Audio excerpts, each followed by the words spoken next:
true justice should happen for all without exception, and for your relentless pursuit of that vision through rich and informative cultural lifting programs like this one. Again, my name is Joy Stanford, and it is my pleasure to be a part of this very special evening. Please consider this your official welcome to the IBJ's 2023 Black History Month celebrations, Let the Queens Talk, What Women Want and Need to Lead. Tonight we have invited the community into this lively but sacred space where we hope you can find cause for celebration. We hope you receive the twin gifts of increased awareness and greater cultural understanding, and that in exchange, you bring to this space an open mind and willingness to learn.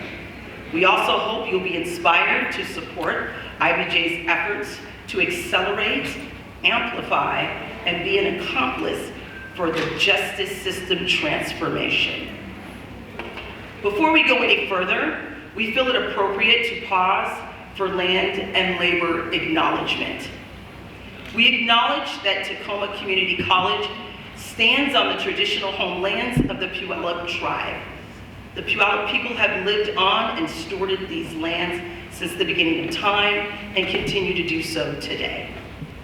We also pause to remember that our country is built on the labor of free people of African origins who were kidnapped, enslaved, dehumanized, and oppressed for centuries. We recognize that the continued contribution of them and their survivors, including me and some of you. We also acknowledge that all immigrant labor, those who came voluntarily, involuntarily, those who were trafficked or forced from their homes, documented and undocumented peoples, who all contributed to the building of this country and who continue to serve even now within our labor force. And finally, I am personally acknowledging the paid and volunteer team at IBJ and Tacoma Community College who made this event happen today. They are behind the cameras, behind the curtains, behind the doors, but their spirit of excellence is on display beautifully today. To you, we are grateful. Now, please help me welcome to the stage Donna Panapento, President and CEO of United Way of Pierce County.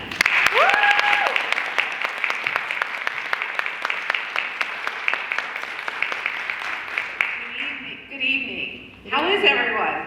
Good. Good? Well, it's great to be here. I'm Donna Panapento, and I have the honor and the privilege of being the President and CEO of United Way of Pierce County, and so that's the hat that I'm wearing tonight, but I'm also a Board of Trustees for Tacoma Community College as well. So on behalf of the board, I'd like to welcome all of you here.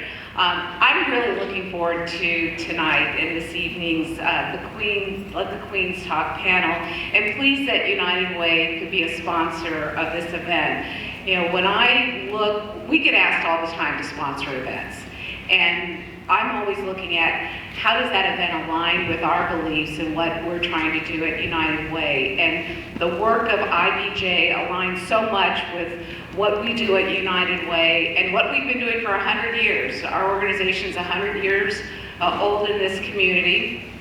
And what we do every day and what I do with my staff is we are fighting for every person in every community here in Pierce County, because we believe, and I believe it with my whole heart, that every person is entitled to be treated with dignity and respect and equal treatment and justice. And one of the things that we have done over the last several years is to make sure that everyone knows that United Way is committed to being an anti-racist organization, and that we are embracing the entire community, and that we're focusing on racial equity and we're focusing on social justice. And you know, one of the things we also did is we looked at our vision statement. We've looked at our mission statement and we revised that, but I think it's our vision statement that to me really resonates with some of the work that we are doing to be a just and equitable, inclusive Pierce County. And we're doing that at United Way in 3 different ways. Our Centers for Strong Families is an initiative that is focused on wealth building and primarily targeting BIPOC communities, targeting those communities that haven't always had opportunities. And so we have been doing that for the last 6 years, and it's all with trying to help families increase their income, decrease debt, and improve their credit scores. And what we're finding, it's working. We're also looking at the wealth gap. We know that there's a 200-year gap between white families and black families, 200 years to close that gap. And so what we're seeing is that while there continues to still be a gap, there's improvement in the programs that we invest in. And we're seeing black families bringing in more income on average each month that are in that program. The other is our Guaranteed Income Initiative. And that was a partnership with the City of Tacoma. And the Guaranteed Income was, again, a demonstration project, and it provided 12 months of unconditional cash assistance to 110 families in Tacoma in 4 different zip codes. And these families received $500 a month for 12 months. And the whole idea behind the guaranteed income is that it's no strings attached. So often, communities of color that have to access public benefits have lots of strings attached to them. They have to show receipts. They can't have too many assets. And the idea behind this is, how do you level that playing field so that an individual can have that small amount of additional cash assistance to be able to take care of needs that maybe they wouldn't have otherwise been able to take care of. And we focus on a population called ALICE, Asset Limited Income Constrained Employed. And so these are those families that are living paycheck to paycheck and have 2 and 3 jobs. 2 and 3 jobs that they're juggling and trying to take care of a family. And so we are, one of the things that we are doing, we're going to be looking at the spending habits. The program is now ended. There's a lot of research going on. But what we're finding is that people aren't going out and buying big screen TVs. And people are not quitting their jobs because they got $6,000 in a year of free cash assistance. They're not. And what we're finding is that they're using it on basic needs, utilities, shelter. They're using it to pay for tutoring for their kids. I mean, the very basic things. And then lastly, what we're doing is United Way, one of the things that I think has been really important to me is to be in community and be with community in a very authentic way. And so we're creating these affinity groups. And one is the Black African American Initiative that we've had one meeting. We're pulling folks together next week. March 1st, actually, is going to be at the gallery during the Black Artists exhibit. But the whole idea is to really find out how can we bring the Black community into United Way and philanthropy, and find out what are people passionate about, so that we can raise money and direct money to Black grassroots organizations here in Pierce County.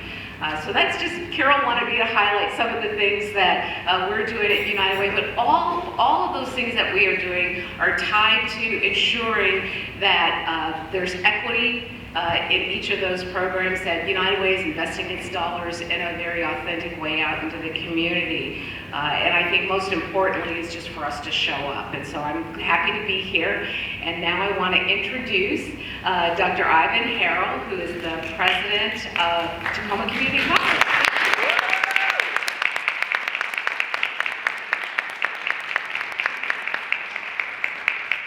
Good evening, everyone. Good evening. Well, that sounded good. Let's try it again. Good evening, everyone. Good evening. As Donna said, I'm Ivan Harrell, and I have the fortunate pleasure to serve as the president of Tacoma Community College. So on behalf of all of the students, faculty, staff, the board of trustees, I want to welcome you to your home. Tacoma Community College also stands for the Communities College. And that community in the middle of our name is extremely important to us because we have been entrusted to provide education and support to every one of you and everyone in this community that we all are a part of. I want to read very quickly our vision statement. We are a premier community college where all students, faculty, staff, and community members are welcomed, appreciated, and valued. We engage students where they are, leading to equitable opportunities for success in learning, life, and work. We foster vibrant, productive partnerships that benefit our students and strengthen our community. That's our vision.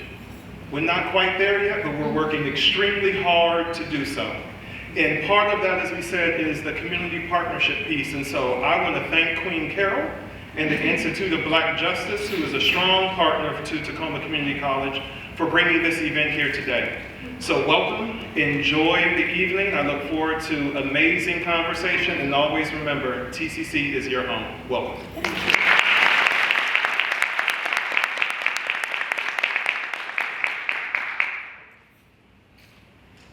Thank you for that, and thank you to Donna. She's my inspiration, one person that I look up to. I aspire to be when I grow up. We're proud of the United Way's success and the organization, its specific efforts to create strong families, and the impressive example of strong leadership that you personally exemplify every day. Thank you. And thank you to our president of TCC. When you came on board, I was like, oh! Thank you. So, now, the moment you've been waiting for has arrived. Please stand for the entrance of the Queen's panel and moderator. Ushers, please prepare to escort the Queens to the stage. Audience, please help me welcome to the stage Dr. Rainey Copeland, Chef T. Trammell Woods, CEO Pamela Saka Duncan, and the Honorable Judge Andrea Samantha Harvey, along with their moderator, Christina Blocker.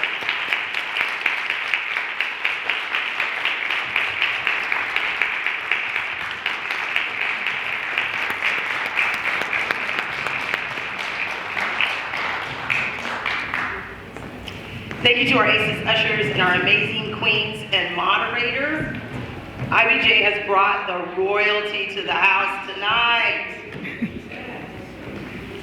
Before we hear from these esteemed and influential leaders, please help me welcome Fatu and Dawood Mateen for the traditional African blessing ceremony, after which the next voice you shall hear is that of our panel moderator, Mrs. Christina Blocker.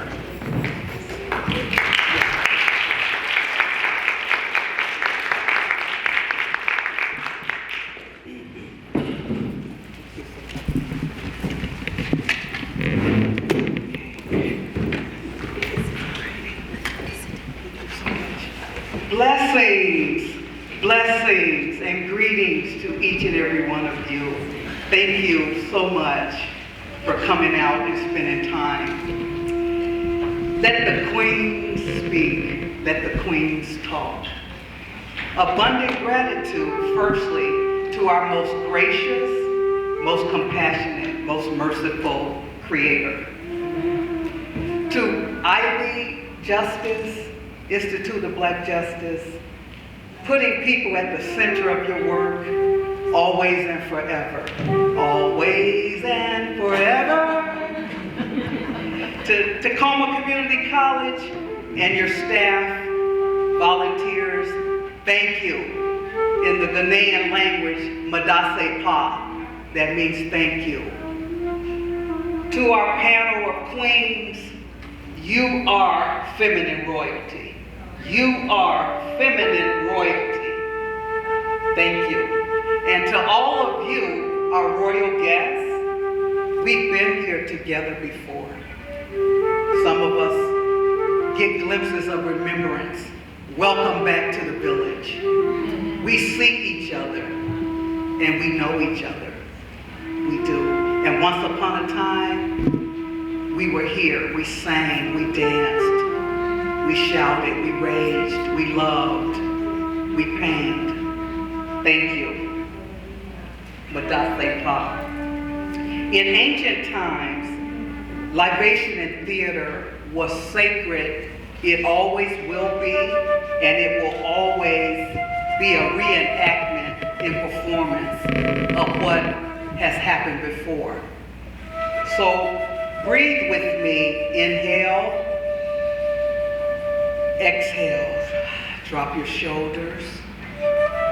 Let us be in this moment, because this is the moment we've been blessed with. This is the only moment that we have that we can't take for granted, okay? Libation is remembrance. It's a remembrance. So join me and our ritualist Raquel in honoring and remembering the shoulders of those we stand on. To Mother Earth, all the forces of nature and the invisible spirit energies that daily blessed our life. Ashe, which means, and so it is. Amen. Thank you. Ashe. To all of the ascended master queens and kings, known and unknown, who have walked this planet before, we thank you for your sacrifices, your labor of love, and your life. Ashe. Ashe.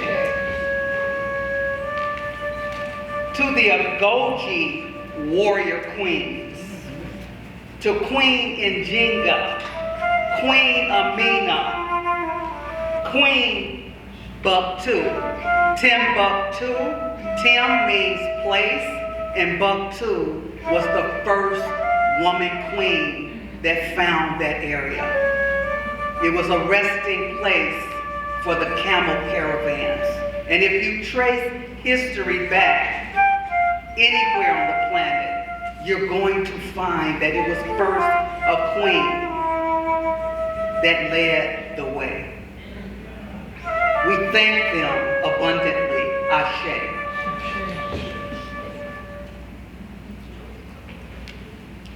We need their strength, we need their wisdom, we need their fire.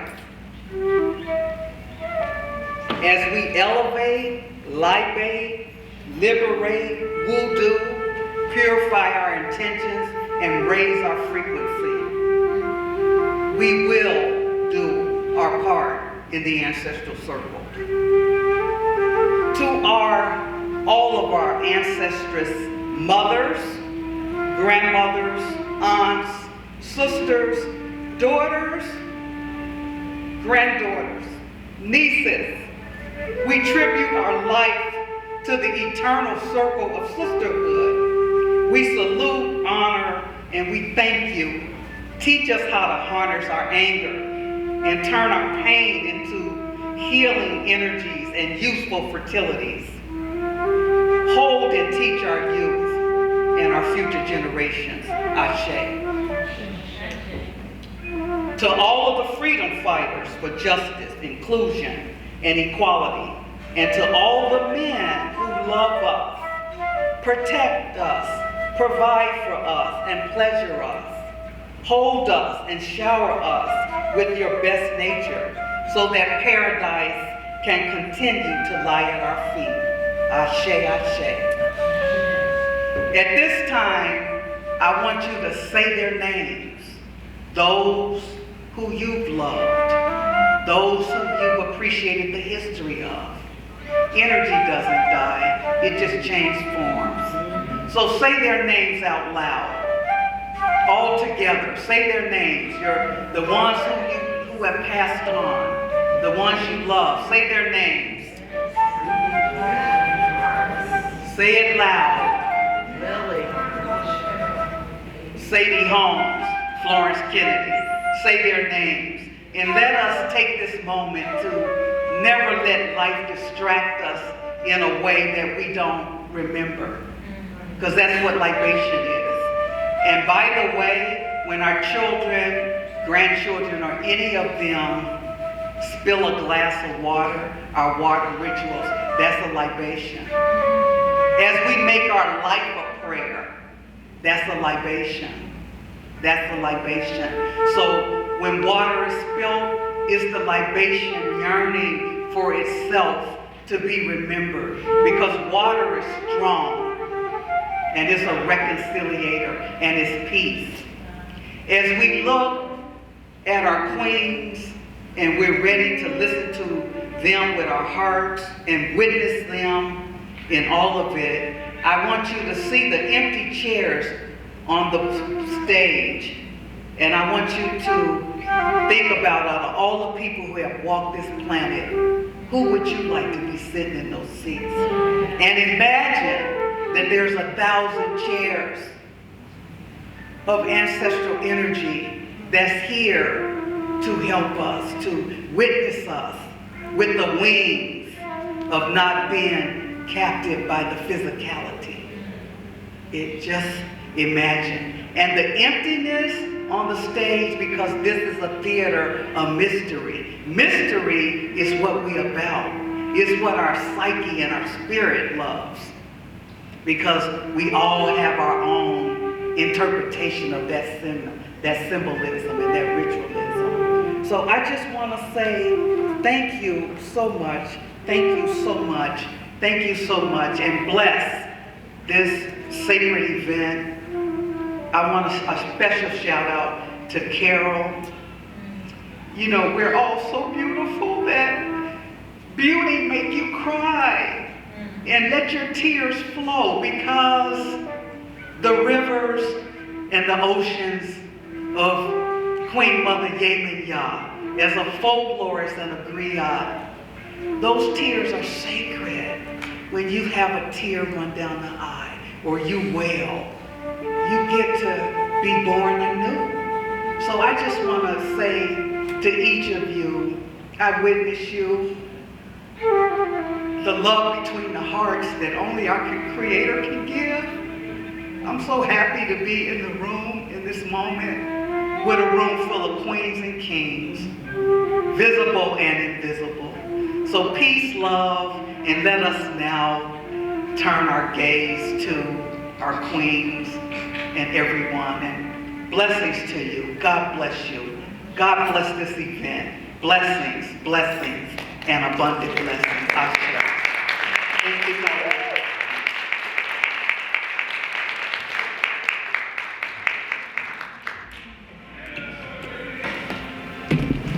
I want to turn the mic over to Queen Carol.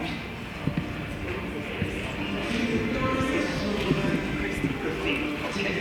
I want to turn the mic to Queen Christina. Thank you.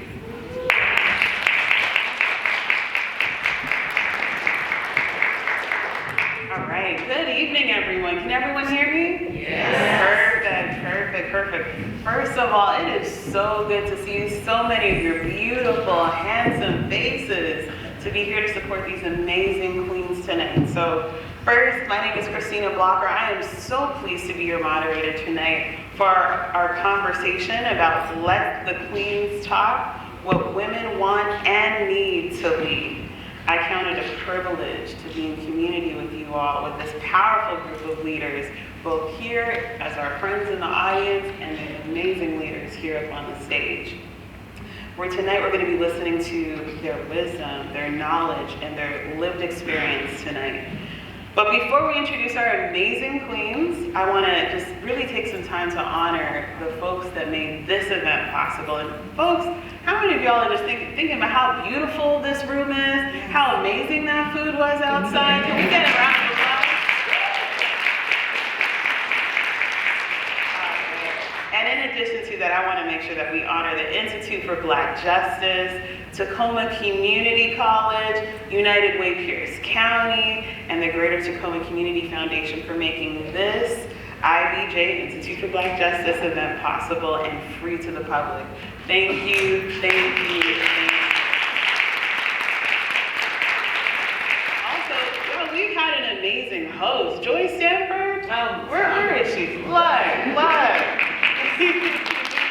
Thank you, Joy. You are our amazing MC. Thank you for launching us off with power, with energy tonight. That is exactly what we needed to get started. So thank you for all that you've contributed to the event. And I was just so impacted by the amazing libations that we just listened to. So thank you to Fatima and Dawood Mateen for pouring libations, releasing positivity and flow into this space so that we could create a sacred and welcoming container to hold this gathering. So thank you.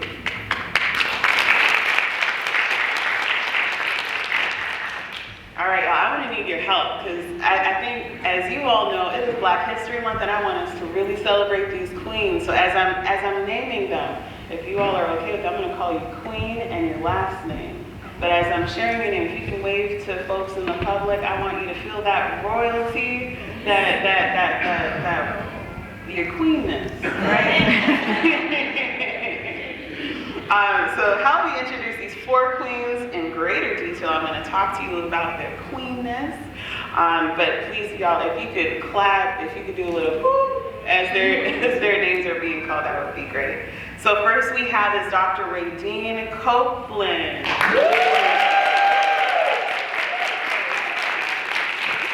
So Dr. Radine Copeland is a global brand strategist and CEO of Achieve Brand Consulting. Dr. Copeland uses her intellectual grit, dynamic approach to strategizing solutions, and a witty sense of humor to simplify professional and social challenges for clients globally.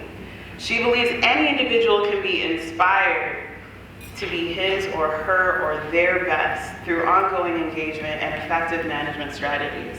Having acclimatized the U.S. culture from Trinidad, my dad is from Trinidad, so she understands firsthand the opportunities, challenges, and rewards of broadening the scope of one's experience by exploring new perspectives and execution strategies. Queen, we say. All right, next up we have Chef Tramel Woods. Queen Woods.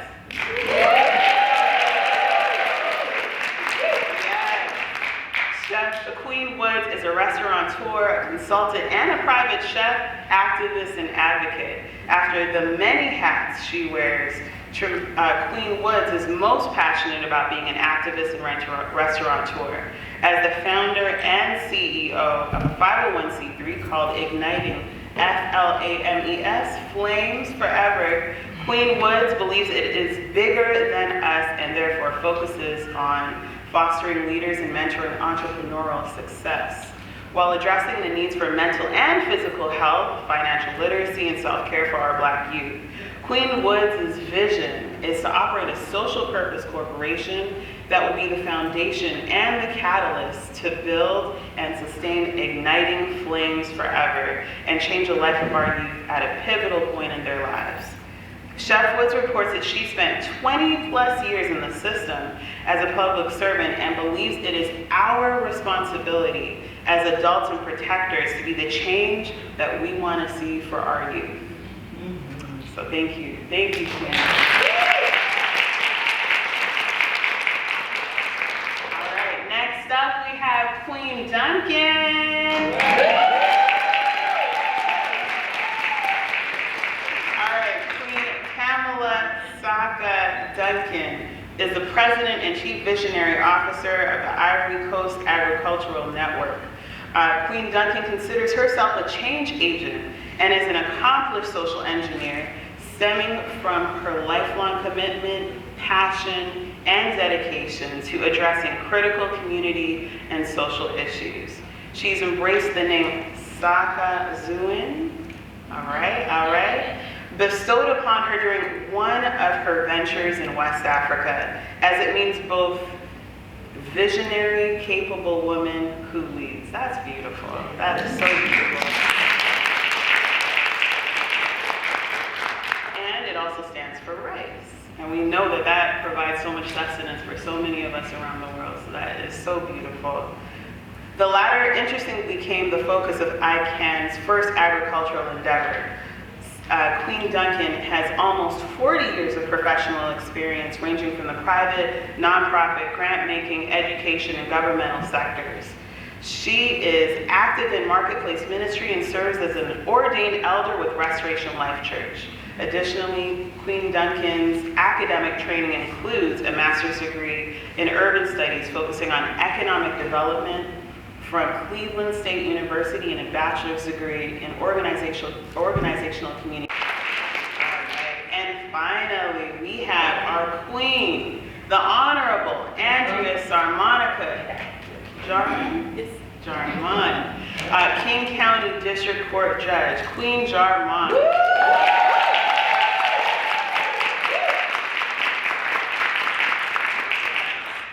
All right, Queen Jarman is a single mother of 7 children whom she proudly calls her Z-Tribe. Yes. All, yes. All named after her late mother mentor. She was elected to be the King County District Court bench in November's 2022 general election. That's beautiful. Her prior judicial experience includes serving as a full-time administrative law judge with the Board of Industrial Insurance Appeals and as a pro tempore commissioner for the King County Superior Court Dependency and BECA programs calendar. Prior to joining the bench, Judge and Queen Jarman's 15 years of legal experience include serving as a city prosecutor for the City of Seattle and the City of Auburn, and as a prosecutor for the Washington State Attorney General's Office of Criminal, Sexually Violent Predator, and L&I divisions. She was also an attorney in private practice representing indignant parents in termination, family law, and other criminal matters. Queen Jarman earned a Juris Doctor, JD degree from the University of Washington. Any Huskies in the house? Yeah. Along with a BA degree in English and Women's Studies. Y'all, let's just welcome these queens.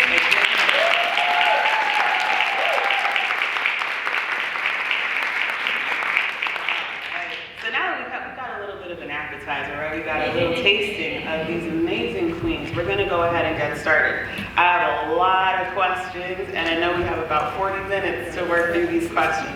So all of you amazing queens on stage, I'm going to need your help. So let's try our best to answer our questions as succinctly as possible, just to give our colleagues at the table enough opportunity to share their experiences as well. And if there's some time, we're going to close with each of you providing a golden nugget of wisdom to each woman who desires to lead. All right, so this is going to be for all of the queens. This is a question that I have for each of you. So each of you brings a unique combination of education, experience, talent, and contacts to your leadership roles that you all hold. Which of these, education, experience, talent, or contacts, would you say has been the most influential in your rise to leadership, and why? I'll ask one more time. Which one of these, which is education, experience, talent, or contacts, would you say has been the most influential to your rise to leadership, and why? Yes, I'll start with you. That's the good order. Hi, everyone. Okay, so I have my notes because I was influenced by my friend here. So I have 3 points for you tonight. I would say first off, I'm sorry, I did not put on, you see. I'm a professor who doesn't take instructions. You see, this is what's going on here. Is it on? Yes. I think you can hear me now. Perfect. Okay, thank you. So I have 3 points for you. The first one would be acculturating. I focused on the experience part because I feel experience is the best teacher. And as an immigrant, the one thing I've learned is that being uncomfortable is the best disruption to growth. So acculturating to the US, not once but twice. At first I acculturated to North Carolina, where I was blessed to attend a historically Black university. That was one form of acculturation because while I looked visibly the same, I was ethnically very different, and I was around peers who did not, they would ask questions like, oh, did y'all swing by vines in the country? I'm like, actually we did not.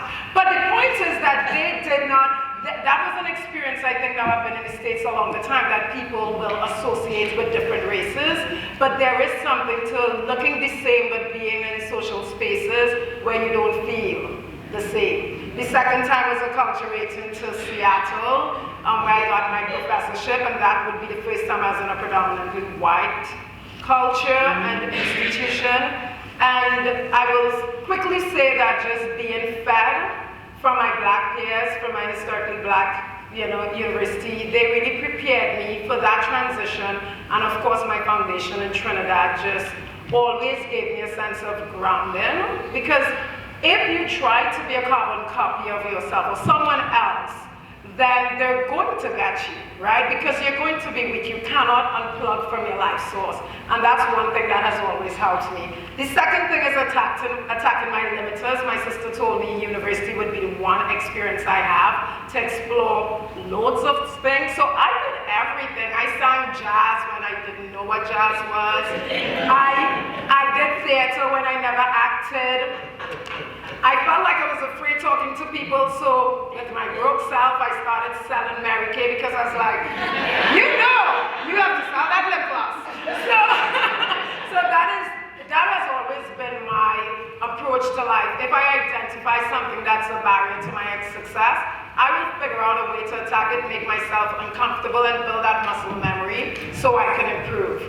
And the third thing is the sales and customer service training I received post-undergrad, because you're always selling yourself. You're always selling yourself. Even if you're not speaking, your nonverbals are communicating miles a minute. So that sales and customer service training I got really helped me understand that what comes out of your mouth and your ability to listen and target messages to your audience, whoever that is going to be the critically most important thing you learn in advancing yourself. So those are my 3 points. Thank you. That's a hard act to follow. No, it's not. I learned from you. Okay, so I would have to say the most influential would be the experience and the talent. The talent, I think it was God-given. I believe it was God-given.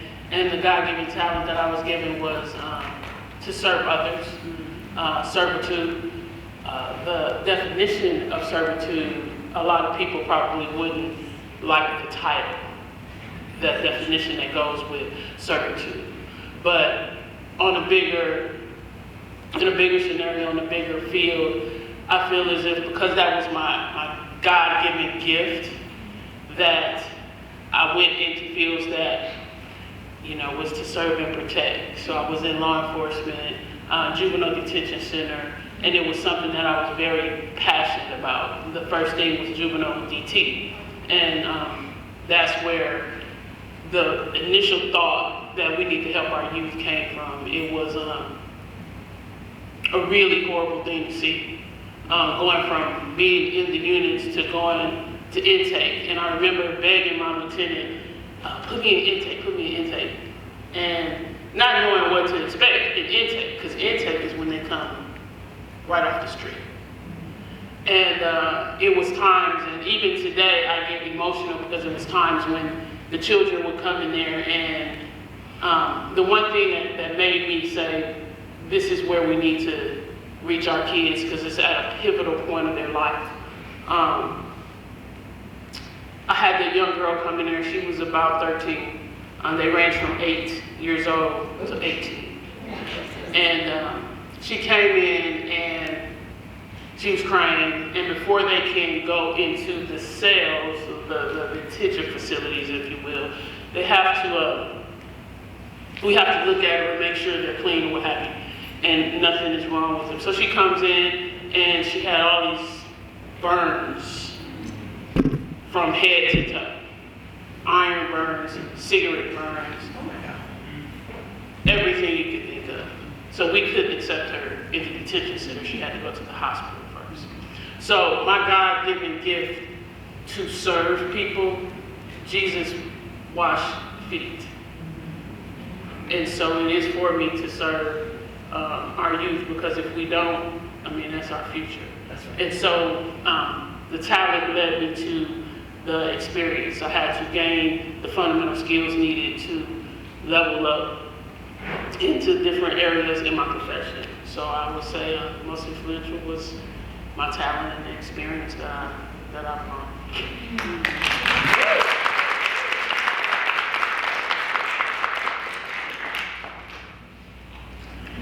Hi everyone, Andrea again. I think all of these things are critical and valuable, but I probably, for me, it would be education.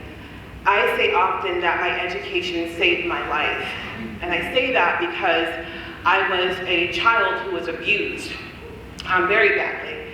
So I'm sort of reliving some of the trauma hearing you share about the youth that you work with, and knowing that my experiences were probably similar. But school was the one place that I could get breakfast, lunch, and maybe a snack. It was also the longest safe place that I could be in. And ultimately, I would spend my nights at the SeaTac airport, or on, if you're familiar with the 174 that used to run from downtown Seattle to South Federal Way, that would be my abode for the evening, and I would read books.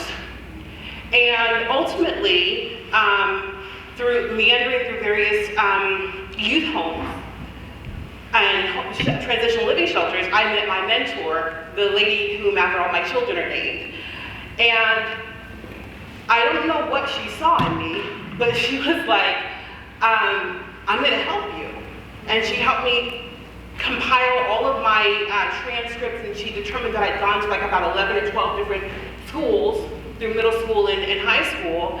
And she told me, I don't know what the history has been and why, but it doesn't have to be your future. And ultimately, she is the person who set me on my path to completing high school. I don't know that I would have completed high school but for having a mentor. So I say my education and a mentor. Through my education, I think that what I gained, the nuggets that I would share, my 3 points, would be that I came to understand my own worth, and to know that I was more than the totality of the circumstances that had brought me to that moment, and that I did have the possibility to create my own path, and that I had to be willing to resist the barrier that was called no, that I would hear often as I went about, my education and my professional career. And then ultimately, the last golden nugget that I think my education helped me really come to understand and appreciate is that I needed to be independently committed to my why. Whatever it was that I wanted to accomplish, as long as I understood my why did I want to do this? What was I going to bring to that position? That was what would carry me, even as other individuals might have doubted my worth, my capacity, my value, my competency. So I would say that education for me and the individuals that I met along my educational journey, those individuals, that is what saved my life and allowed me to be here with you today.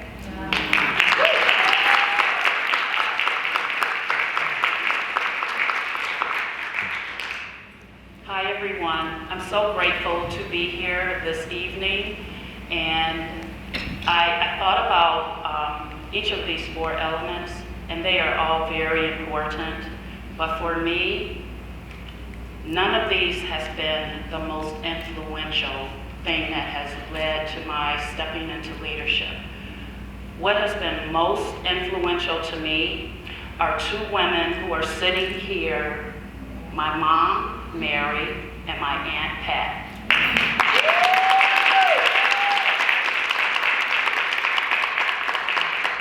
That's my queen mother and my queen auntie. They have been hovering and orbiting around me for 61 years.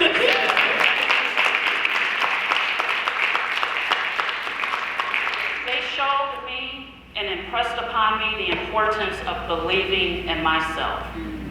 It was believing in myself that drove me to get a better education, that drove me to seek employment and positions that sometimes people said you can't do that, which doesn't resonate with me at all. It means nothing to me. To be fearless and establish contacts with people. Everything that I've done through the grace of God, has been because I have stood on the shoulders of strong women who stand on the shoulders of strong women who stood on the shoulders of strong women. And that's not to negate the importance of education, experience, talent, and contacts, because every single one of those items is important in its own right, and it's also situational, because there are places where I've gone that the only reason I was able to step into that door is because of my degrees. And then there are places where people don't care whether you have a degree, it's who do you know? That's right. And then there are places That's right. where your experience jumps out in front of you and for you. And then your talent can take you places. And I firmly believe in the scripture that says your gifts, and I will add your talents, makes room for you in front of great people. And so every single one of them has their role, but for me, I will always say, and people who know me know this, it's my mom and it's my Aunt Pat.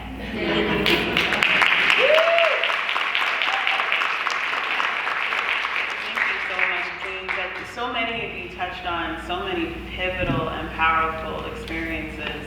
I just want to touch on, I love so many examples of mentorship, of community, the power of the folks in this room, right? We all have the power to impact the lives of the folks around us.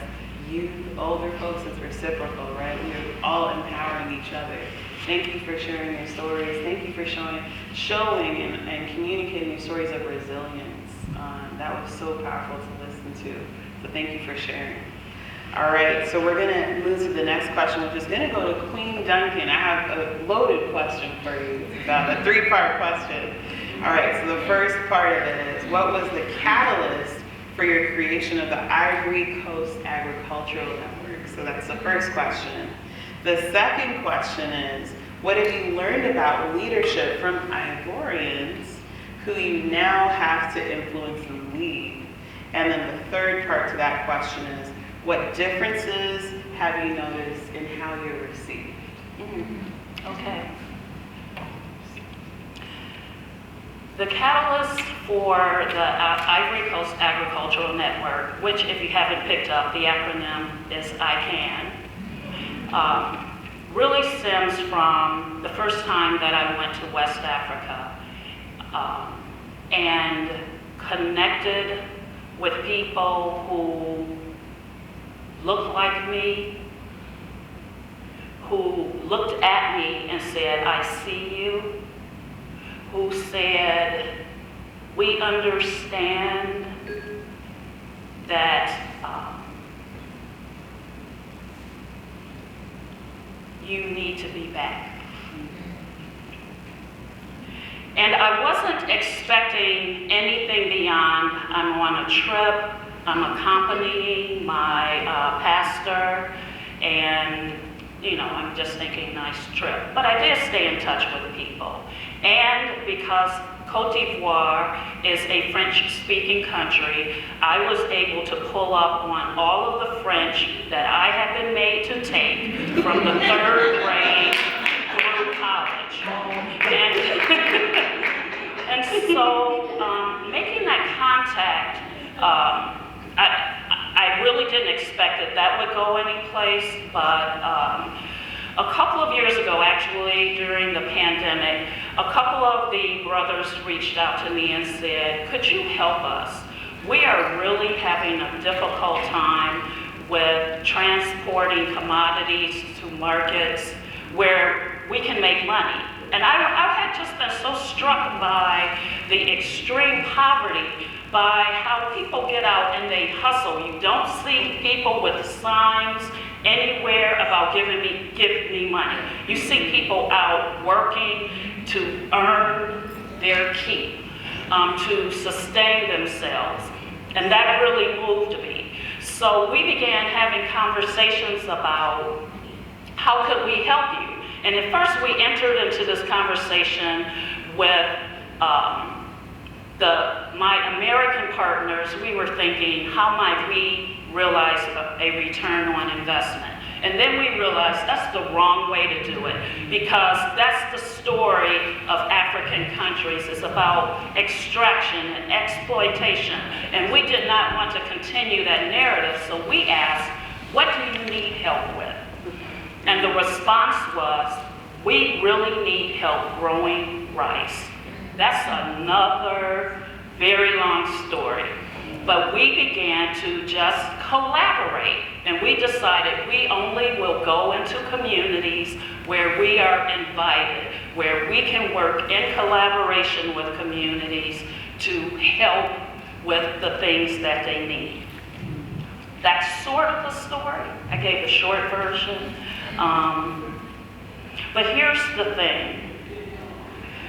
I don't now have to influence and have to lead people. I get to work with, in collaboration with, and in community with people who see that there's a way that African Americans and Africans can collaborate and change the story that so many people think about how we work together or don't work together.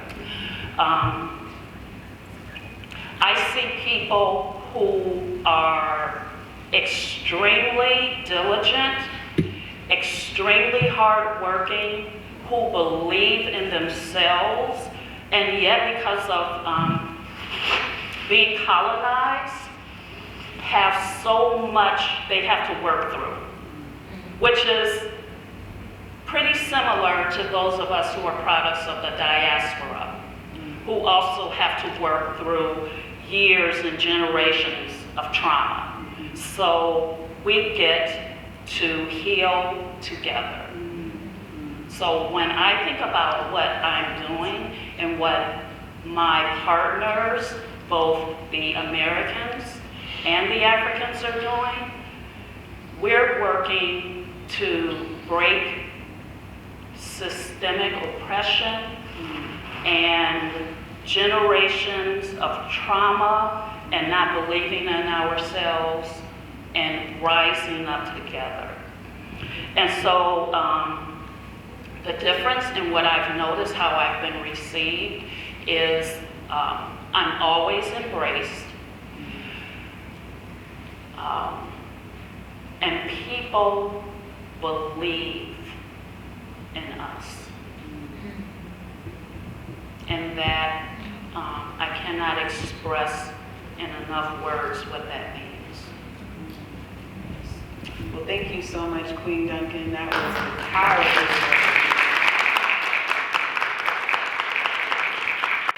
All right, I'm gonna move to Queen Jarman. And I would love to listen to your story. You were recently elected to the King County bench after a career as an attorney. And during your campaign, you spoke about your early life experience within the child welfare system. How would you say your experience, your personal experiences, inform your work as a judge? Excuse me. I think there are a number of ways in which my work is informed by those experiences. But I think the most important thing for me is that I don't forget those experiences and that I'm comfortable with sharing with the individuals who come before me those stories so they don't see me as an exception. I am merely an example of what they also have the potential and promise to be.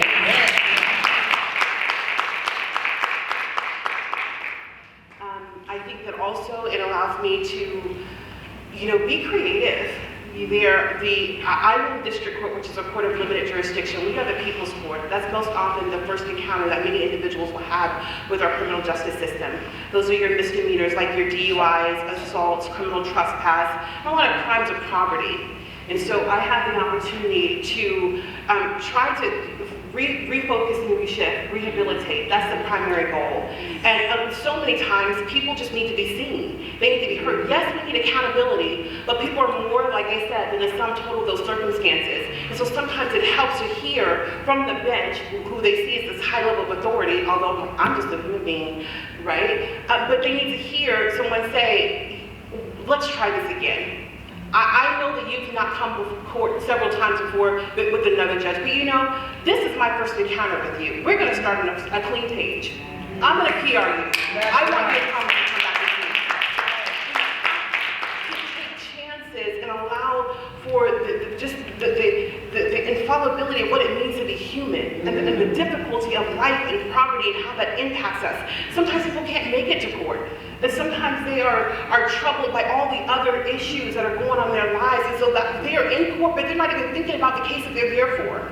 And so I think that for me, my obligation to honor my own integrity and my own understanding of what it means to be a good judicial member is to make sure that I come with not only just an understanding of the law, but an understanding of that humans are entitled to dignity in those most complicated times of their lives. All right.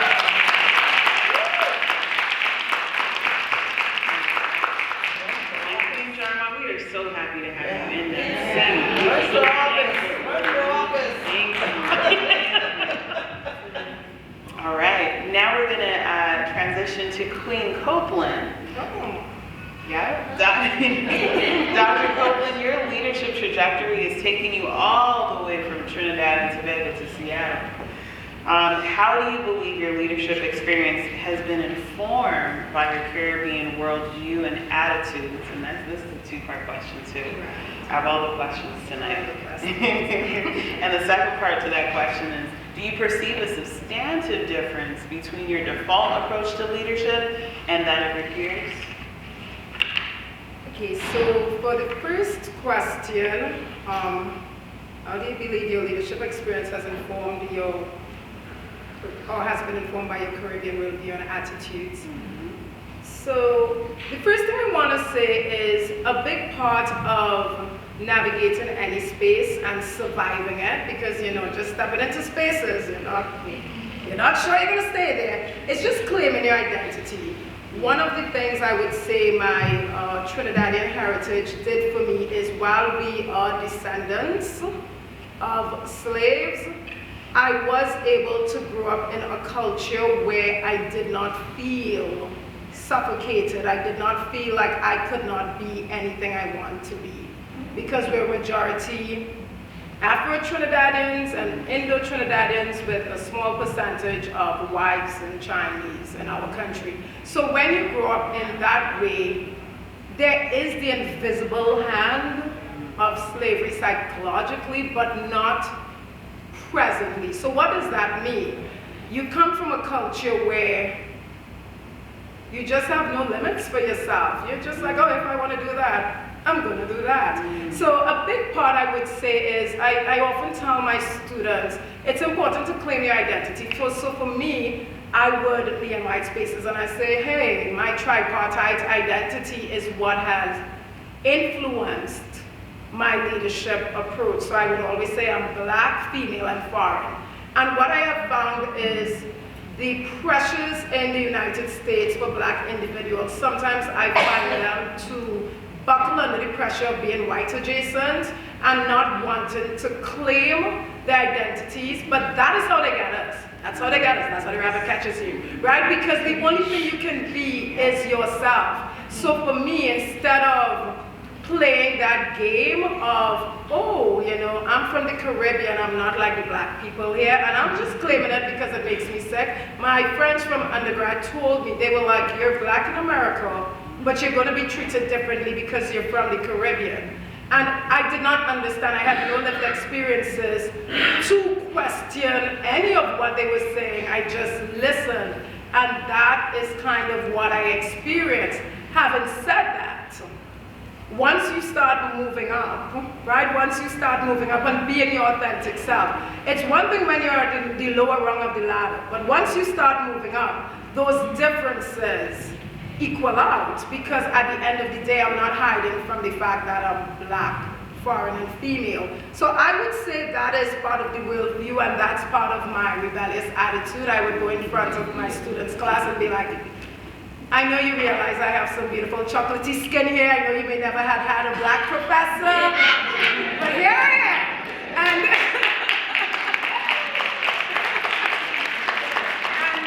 And I would literally tell them that I am from the beautiful islands of Trinidad and Tobago. You may have never been there, but my job is at the end of the quarter for you to actually know what people like me look like, feel like, and what our personalities are like. I would play my music for them.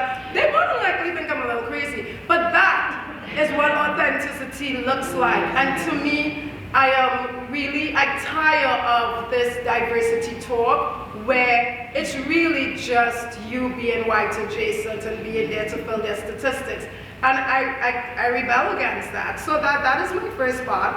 And then, do you perceive a substantive difference, right, between your own default approach to leadership and that of your peers? Yes. So I would say, even if I don't naturally seek out leadership positions, I really do believe that that's what God has built me to do. So no matter what space I go into, I end up leading and being a change agent.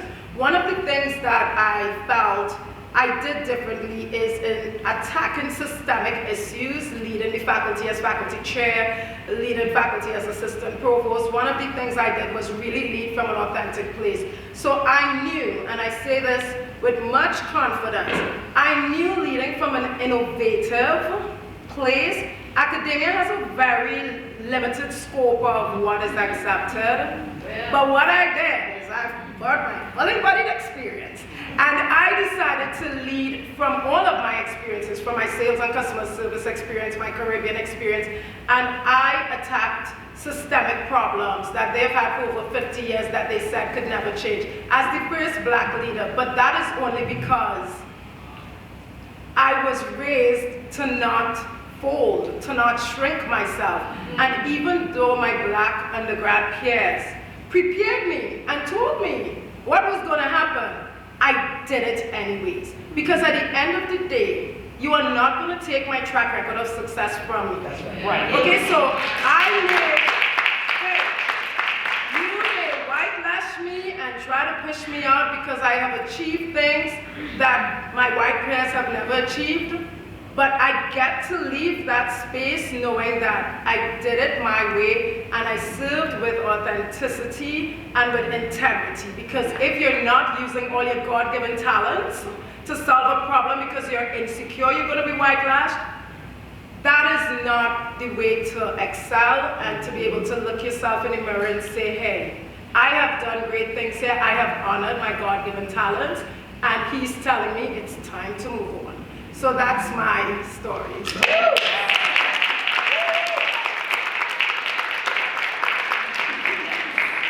I love you sharing your story because it highlights intersectionality, right? Mm-hmm. We are so many things. We are so many identities. We have so much to us, right? We are not a monolith. So thank you for sharing. Thank you. All right, and one of my last questions goes to our Queen Woods. All right, Chef T, you left a long career in public service to pursue your passion as a chef and restaurateur. How do you prepare for the economic and lifestyle differences between the government and entrepreneurship? When I actually read this question, I had to chuckle because I didn't prepare at all. It was. I didn't prepare at all. I had a passion to. Well, let me go back to where it initiated. My maternal grandmother is a Southern Mississippi girl, rest her soul. And for about I was telling Pam about probably my 7th or 8th birthday, she brought me real pots and pans for Christmas. And she set me on the stool in the kitchen and she said, do what I do. And that's what I did. My mom was the oldest of 7. My mom and my grandmother both passed away unexpectedly a year and a half ago, 1 month apart. So I can understand what your mom and I mean to you. I can't continue to talk about that, so I'm gonna stay on the subject. But I didn't prepare. All I knew is that when people ate my grandmother's food, they did the little dancing.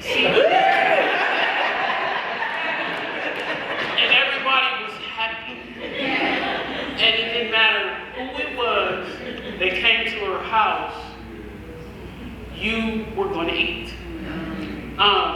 Initially, I wanted to do the restaurant for free. I wanted it to be a place where people could come and eat, and if you didn't have the money, you just didn't have the money. You washed dishes or whatever, swept the floor. But because I had a family, I had to,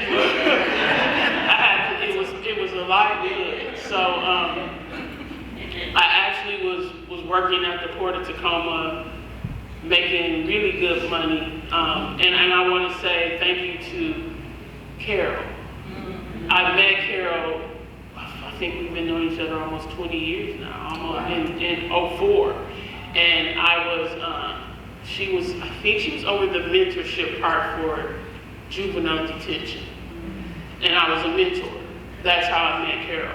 Years on down the line, she became the director of human resources for the Port of Tacoma, where I work. So she's always been an influence and influential in my life. Huge mentor. But I think it was just wanting to get out of the Port of Tacoma. And I'll expound on that later because it's another question. But it was just a good old boy system, and to the point where people unholstered their guns on me,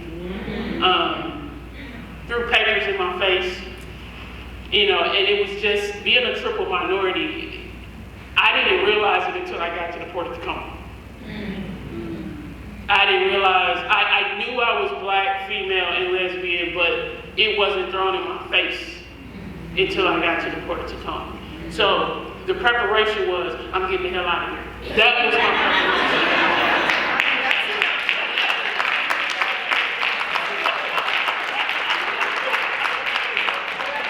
And you have to fear, and one of the little golden nuggets that I believe is fear and faith cannot coexist.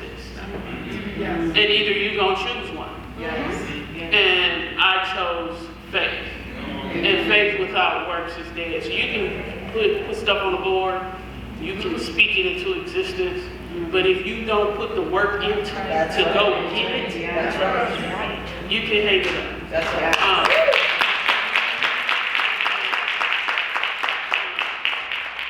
And I was a cancer survivor at 15, I was given 2 weeks to 2 years to live. I had rhabdomyosarcoma, and having been faced with death at a young age, you look at life differently, and you move differently in life, and you move with intent. Yeah, that's right. I didn't realize my self-worth until about 3 years ago, and having to take care of my wife who passed of cancer in 2019. It was pivotal to understand who I was, and finally, in this stage of my life, get to know Tremel for who I was, and know that my self-worth was non-negotiable.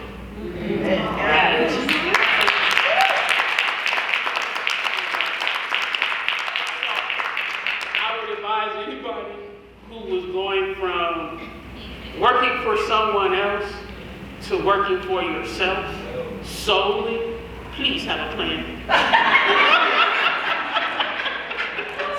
But if you don't have a plan per se, you just have to have faith and step out there. And I jumped in with both feet. It was awesome. The whole ride has been awesome. I had to close the restaurant to get my mind right after my wife, my mom, and my granny within such a short time frame. It was mind-blowing. I lost everything. And 45 days after my wife died, I jumped out of the plane. I skydived. And it was symbolic because, and I'm gonna rush a little bit. It was symbolic because I had everything under my control. My life, her life, the children's life, and the restaurant. And all in a blink of an eye, it was gone. So what I would say to you is have the faith know what you know. I don't take no for an answer. I turn no's into no's. Let me tell you what that means. Write this down. No, the N-O into the K-N-O-Ws. Yes. So when someone say, oh, you can't do that, okay. No, you can't do that. You can't do that. So I would say turn the no's into no's. And just know what you know. And go get it. All right.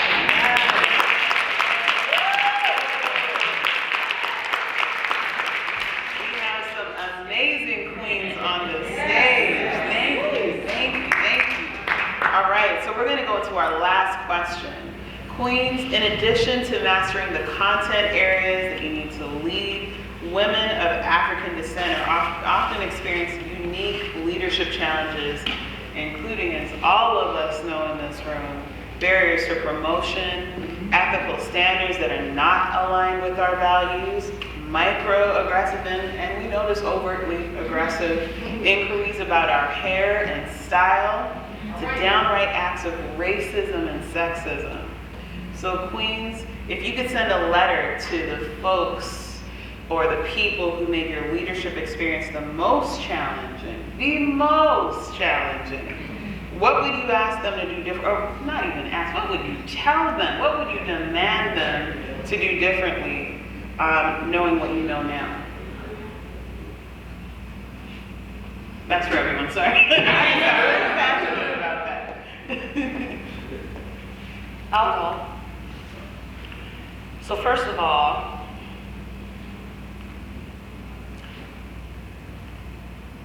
for those situations, those experiences, and those people that have, whether it was intentionally or unintentionally, created barriers, challenged me, whatever it was, that was for my growth. That's the first thing. The second thing is, I wouldn't ask for anything to be changed. Thank you. That's what I was thinking. There is no ask. And this is why. Because there cannot be any growth without challenge. And the thing that I always think about is the butterfly. That's so beautiful, but that butterfly has to push and fight its way out of this chrysalis. It is that pushing and fighting its way out that pumps blood throughout its body so that it can fly. So if I don't go through challenges, and I'm not saying I like them because I don't, and there have been many times where it has been very tearful, but those are the things that tested my mettle, that tested me and showed me who I am, and helped me to make conscious decisions about how I would move forward. And the third thing is, I'm not going to waste my time sending a letter to anybody that tried to take me out.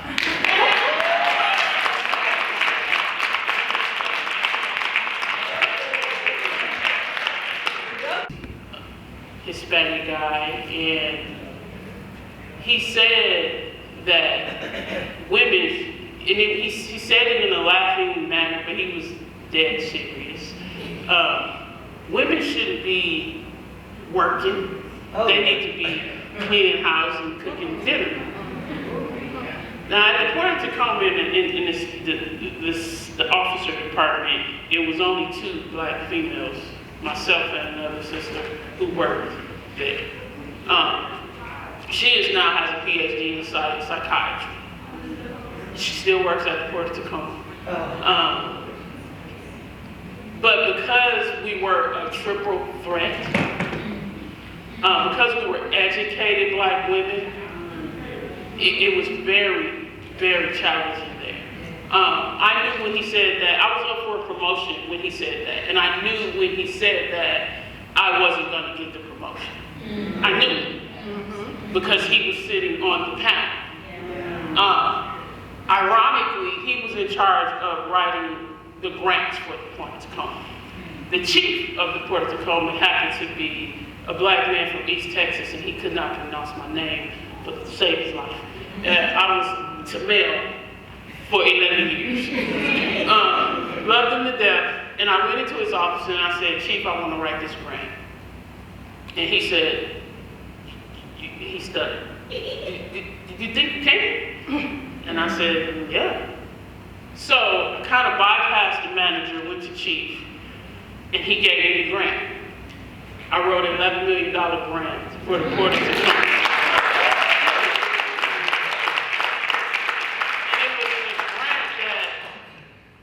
TK, that's his nickname, was supposed to write. And so after it made the news of being the biggest grant in port history, I went into his office and I had the newspaper. And I sat down in the chair and I said, you know what? It's pretty good for somebody who cook and clean, huh?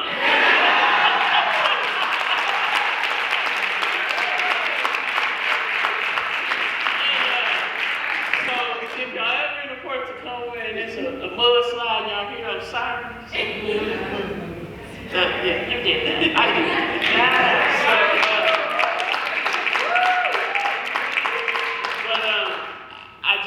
I wouldn't write a letter, and if I did, it would probably just be to thank him for the audacity that he had to say that.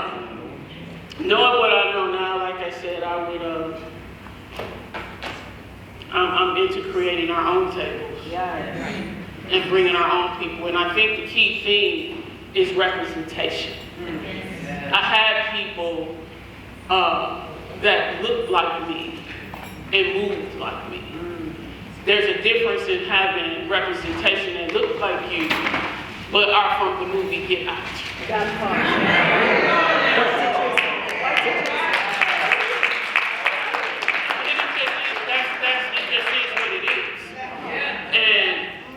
It does more harm than good, you know. So we have to create the table where we have representation for each other that's going to look out for us in the right way. I would have never gone to my chief with nonsense because he was my elder. So we don't. If there are people that represent us in these higher places of authority, we need to respect them enough to not come to them with garbage so that they can uphold what it is that we need to do.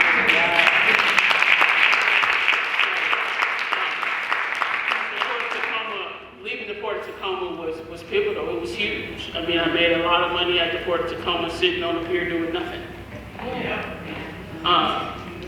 But having the restraints of someone telling me what I can do and how much money I can make. Because when you work for someone else, in my opinion, you can't tell me my skill level. And you can't tell me I'm worth $70,000 when I know I can make $2 million. Or whatever the case may be. So with that being said, I just think that we should just continue to create our own tables. That's right. And bring who we want to come to the table. Yeah.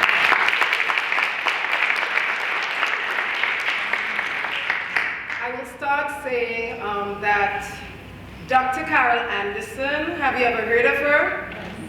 Yes, she has this theory called wide range.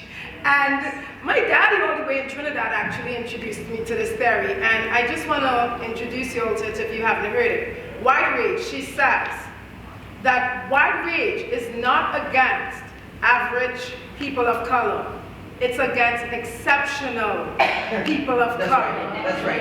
It's against exceptional people of color. And I was so, as I said, I always give kudos to my African-American peers in undergrad because that set the foundation for my expectations, because you're always managing expectations.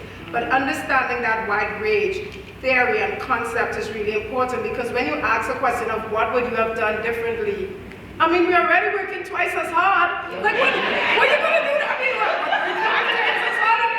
I can't work any harder, actually. I can't dot my I's, cross my T's. I mean, how many times do you want me to dot the same I and the same T? So the point I'm making is, my story is just one of, as I said, I fixed recruitment for leadership. I increased faculty morale double.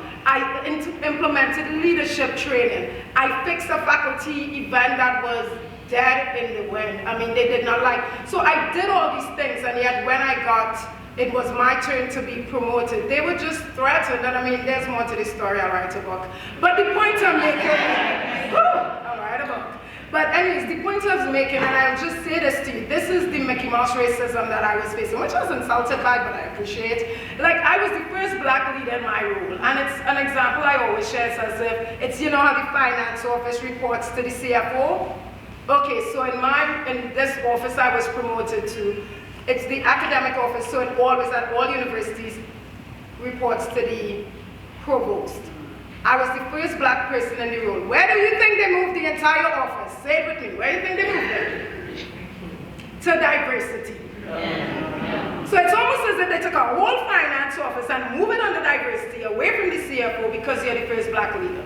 So I can say that they can kick rocks with shoes off, but since, you know, you're here to get some nuggets from the professor, I'll leave you with something. I will write them and say, for all of us, stop peddling mediocrity. It's killing your profits. Stop peddling mediocrity. There's so many mediocre people in leadership positions, and we get passed up over and over. We have to stand the same round over and over, and we know we're excellent, and we have to go through imposter syndrome over imposter syndrome when there's nothing wrong with us. It's just they're threatened. Those positions are not designed for them, for us. But that's why you just keep moving, right? And then what would I have done differently? Just something constructive. Two things. One thing I would say is once you realize you're being white-lashed for your excellence, do all the development training, every single thing you can do and get that. Everything, go to leadership development training, go to conferences, everything. Pull out your benefits package and see what you have not been using. See what benefits you have not been using. And use that until you leave.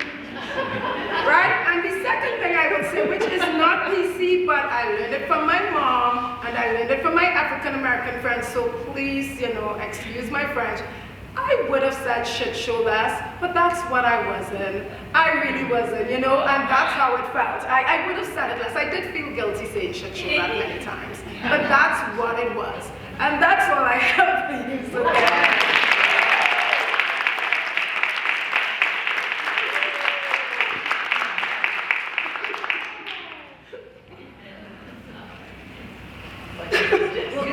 I think that these queens have said brilliant things. So, I just really have to appreciate your response, because as soon as I read the question and then heard it asked, you know, in my mind I was thinking, you know, Lord, I try to be humble, but there's not a damn thing I would change. That's actually how I was going to say I'm it. just and here's why. I told you I was a child of abuse. My mother tried to drown me when I was in 2nd grade. My father was also abusive. I was then a victim of my mother's second partner, who was sexually inappropriate. I then became a domestic violence victim myself, survivor.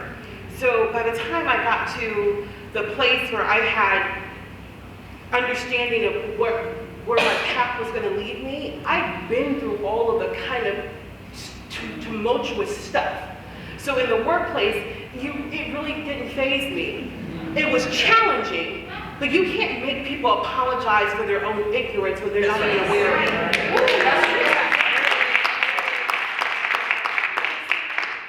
For me, it was, you know, I'm Muslim, you guys could probably see that, but my family were pretentious Christians. But I remember this song that the phrase was, God is preparing me for something that I cannot handle right now. It was preparation, because I got so many no's, because, like you said, Queen, that some people are uncomfortable with us being exceptional. But I don't claim being exceptional, but I'm saying they perceive that, and then and they work against that. And so I got 3 no's before I got elected. I got 3 no's trying to ask for permission to be on the bench. Right. And then I ran and was unopposed and got to the bench. That's right.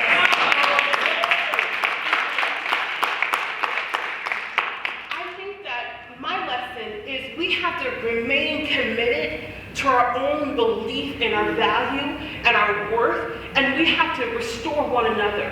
And have these type of conversations and have, I say this all the time, Dr. Mitchell's heard me say this, Bell Hooks calls it home place. There is so much trauma that we experience on a daily basis. We would be going off like bombs if we responded to everything. But we have to come back in these forums and see each other and breathe in the same space and love and admire one another so we can reclaim ourselves and our humanity and the promise of what we are. And that, I think, is what I would encourage us to do more of. If there was anything differently, I would have sought out other individuals who looked like me or who could accept me for who I was and have that validation and that aid in that moment. So those are the things that I would leave you with, in addition to all the wonderful things.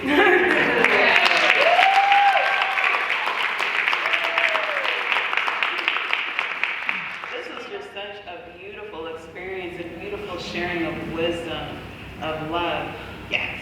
Queen Duncan. Before you go any further, I just want to acknowledge you because you said I don't claim that I'm exceptional, but sister, you are.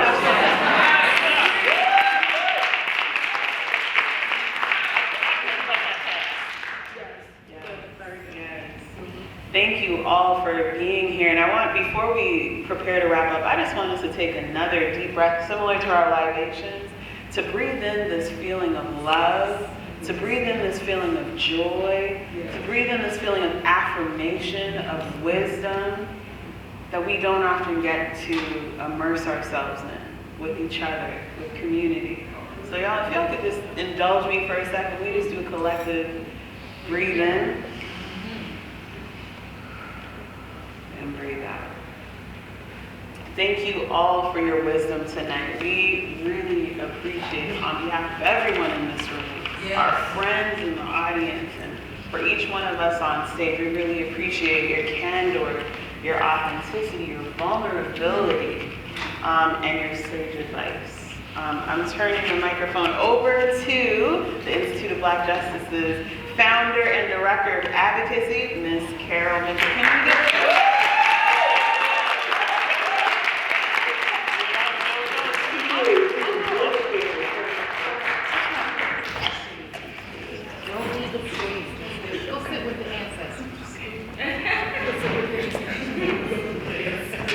How about this panel?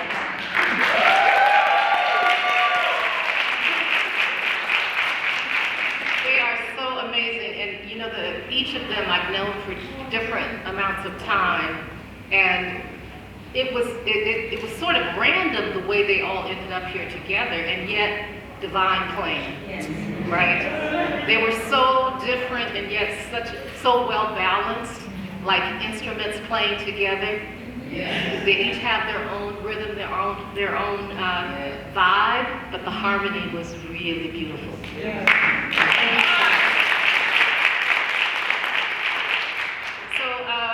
I just want to quickly say thank you to everyone who came tonight to hear, even though it was snowing outside and all sorts of other freezing cold weather and so forth going on. Thank you to the Queens for their willingness to be vulnerable and honest about their experience in public. Many of us are told don't talk about it, right, and hold those emotions in, but I'm so grateful that you felt comfortable sharing the truth of your experience in public. We have some gifts for all of the Queens and the moderator. You see these bags that are sitting close to you and around you. Make sure you leave the stage with one of those beautiful bags. There's something special in there for you. I also want to thank the IBJ team, Dr. Ivan Harrell, Tacoma Community College, Donna Panapinto, my faithful Carol Mitchell, whatever you're doing, okay, I'll support it. Her and Kathy Littman of Greater Tacoma Community Foundation, they just say, go do good and tell us what you did with the money that we're giving you. They never really know. Donna was sitting there going, this is really good. I'm like, yeah, Donna, I'm not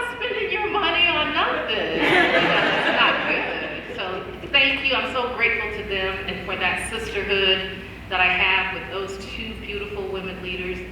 The delicious flavors of Javon Ellis. Did you get some? Yes. Did you get some good food? And up high in the studio, in the booth, is none other than Ronaldo Valentine, his Afro beats and soca. We didn't hear a little bit more. It's 40 degrees outside, but it was Trinidad and Tobago in here with a little stop in Jamaica for some jerk chicken.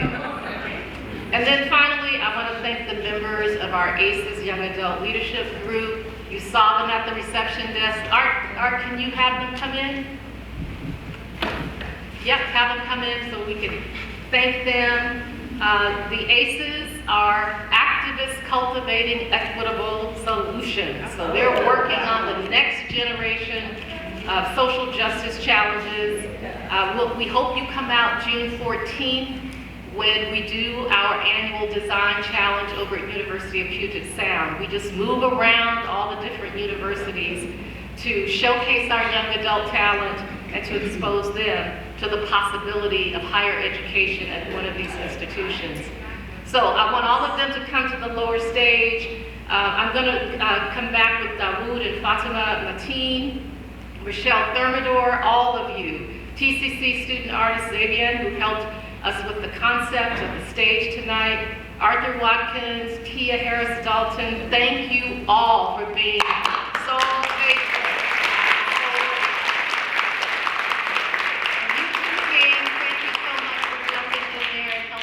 Ushering. Come on down. I want all the young people to just come and stand right here in front of the stage. Don't hide. Bring the babies. Come on. Come on, King. Come on up here, Lloyd Stanford. Lloyd Stanford, I'm going to call you Stanford even though it's Stanford. Come on, Lloyd.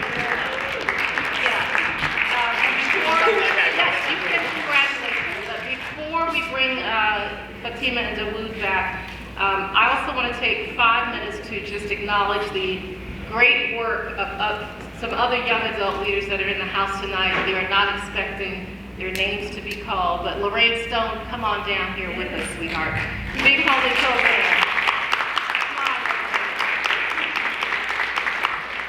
And my secret crush, Jamaica Scott. Are you in the house?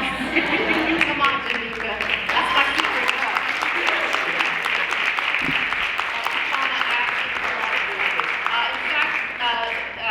Jamaica, come on up here with me, sweetheart, because you have an announcement that I want you to make. I just want you all to know our community is in good hands with this kind of young and committed talent in the driver's seat. At some point in the future, they will be up on the stage giving out services, right? So real quickly, Jamaica has a quick announcement. Go ahead, baby girl. Hello, everyone. My name is Jamaica Scott. I am a lifelong resident here in Tacoma, and I am letting you all know that I am running for Tacoma City Council. If you're in District 3, I'm your girl. And if you don't, I would still love your support, and you can check me out on social media, Jamaica for 3, that's the handle, or jamaicafortacoma.com.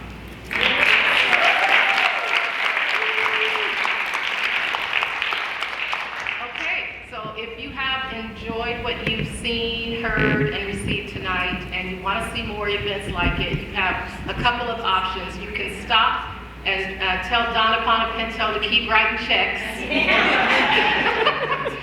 Or you can take advantage of the donation envelopes that we have at the front and drop off any gift of any size. We'll take any gift of any size and we will leverage it and do good things. Now I want to turn the microphone back over to Fatima and Dawood, after which Ronaldo Valentine from the booth will take us to the next level of joy with Seattle Soca. Thank you everyone for coming tonight. We're going to have some photo ops with this group and the queens, so you can get your cameras out and join us for that. But at this time, you will be dismissed as soon as the blessing ceremony ends. Thank you so very much.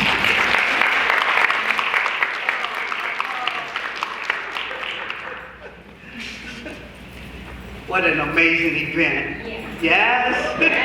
Thank you, Queens. Thank you, young people. Thank you, Dawood. Thank you, everyone. And I want a special shout out to Rochelle, who helped me set the table, design the table for the Queens.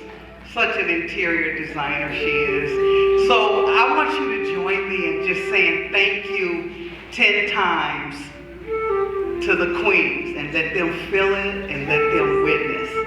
I first just want to say, may we all go in peace and love. May the seen and unseen energy that came to be with us be lifted in the light and ascend even further and go with us.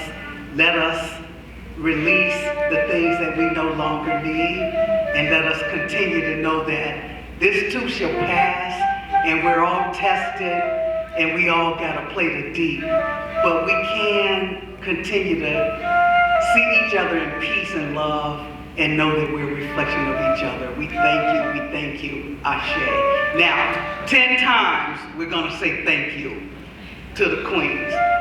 For those who can stand, feel free. 10 times. If you hum it, sing it, shout it, cry it, whatever. On the count of 3, 1, 2, 3. Thank you. Thank you. Thank you. Thank you. Thank you. Thank you. Thank you. Thank you. Thank you. Thank you.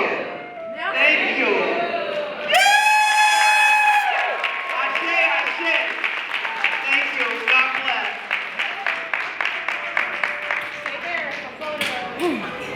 Thank you. You're welcome.